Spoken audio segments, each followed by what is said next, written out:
नाम डॉक्टर शरद शर्मा है और मैं एक वेट लॉस एक्सपर्ट हूँ। I am a consultant surgeon in Fortis hospital Vashi और आज मैं आपको वज़न घटाने के बारे में या वज़न मैनेज करने के बारे में कुछ बातें बताऊंगा।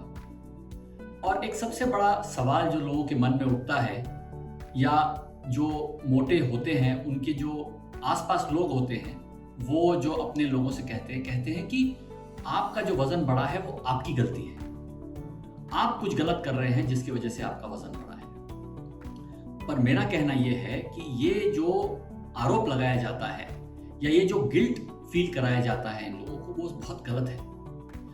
आपको एक उदाहरण देता हूँ कि घर के अंदर अगर 5 लोग हैं और वो सब के सब एक ही तरह का खाना खाते हैं और बाहर जाकर भी अपने दोस्तों के साथ उसी तरीके से व्यवहार करते हैं, उसी तरीके का खाना खाते हैं, लेकिन हर एक व्यक्ति का घर में या बाहर वजन तो नहीं बढ़ता। वजन तो कुछ ही लोगों का बढ़ता है। जैसे अगर मेरा वजन बढ़ रहा है और मेरे आसपास के लोगों का वजन नहीं बढ़ रहा है, जबकि हमारा खाने के प्रति व्यवहार एक ही जैसा है, तो इसका मतलब ये सारी गलती मेरी तो नहीं हुई। और साइंस के शोध से ये पता चला है कि मोटापा जो है ये एक जेनेटिक कॉज है। मोटा होना जो है ये एक बीमारी है, एक डिजीज है, ये एक बायोलॉजिकल प्रॉब्लम है और वर्ल्ड हेल्थ ऑर्गेनाइजेशन भी ये कह चुका है कि मोटापा जो है ये एक बीमारी है, ये किसी की गलती नहीं है। इसलिए लोगों को दोष देना बंद करिए कि मोटापा जो है या मोटा होना जो है वो उस इंसान की गलती है या उसके खाने पीने से कुछ गलत हो रहा है, इस वजह से वो मोटा हो गया है।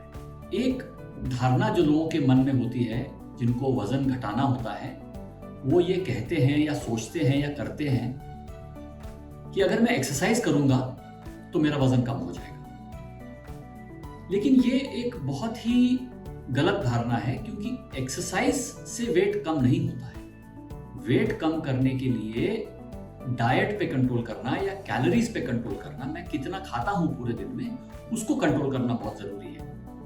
अब एक्सरसाइज करने से होता क्या है, मेरी रिक्वायरमेंट एक कैलोरी की है अगर मैं नॉर्मल तरीके से रहता हूं, लेकिन अगर मैं एक्सरसाइज करना शुरू कर देता हूं तो मैं जब कैलोरी बर्न करता हूं तो मेरा शरीर जो है और कैलोरी मांगता है, क्योंकि एक्सरसाइज के बाद भूख लगती है और खाने की इच्छा होती है। और सही मायने में आप देखो तो अगर आप 1 घंटा ट्रेडमिल पे चलोगे तो आपका 350 किलो कैलोरी खर्च होगा, और वो 350 किलो कैलोरी अगर आप 2 पीस ब्रेड के जैम और बटर लगा के खा लोगे तो 350 कैलोरी आपको वापस मिल जाएंगे। तो एक्सरसाइज करके कैलोरी खर्च करना जो है वो तो मुश्किल है और उसको वापस ले लेना बहुत आसान है। इसलिए ये सोचना कि मैं एक्सरसाइज करके वजन कम कर लूंगा, ये गलत है, क्योंकि डाइट कंट्रोल करना वो बहुत जरूरी है वजन कम करने के लिए। एक्सरसाइज या वर्जिश करने से बेनिफिट मिलता है, ये भी सही है, लेकिन अगर मुझे ऐसा लगता है या किसी को ऐसा लगता है कि मैं 30, 40, 50 किलो कम कर लूंगा और कम रख लूंगा सिर्फ खाने पीने पे ध्यान रखने से और एक्सरसाइज करने से, तो ये एक बहुत मुश्किल काम है। क्योंकि होता ऐसा है कि जब आप डाइटिंग और एक्सरसाइज करते हैं तो कुछ समय तक आपका वजन कम होता है, लेकिन वो डाइट और एक्सरसाइज जो है वो आपके एक डेली लाइफस्टाइल का हिस्सा नहीं है। वो एक बनाया हुआ तरीका है लो कैलोरी डाइट के लिए या एक्सरसाइज करके कैलोरी बर्न करने के लिए। और एक समय के बाद शरीर को ऐसा महसूस होने लगता है कि मुझे खाना नहीं मिल रहा है और मेरा एनर्जी एक्सपेंडिचर बहुत बढ़ रहा है, जिस वजह से आपका बेसल मेटाबॉलिक रेट कम हो जाता है।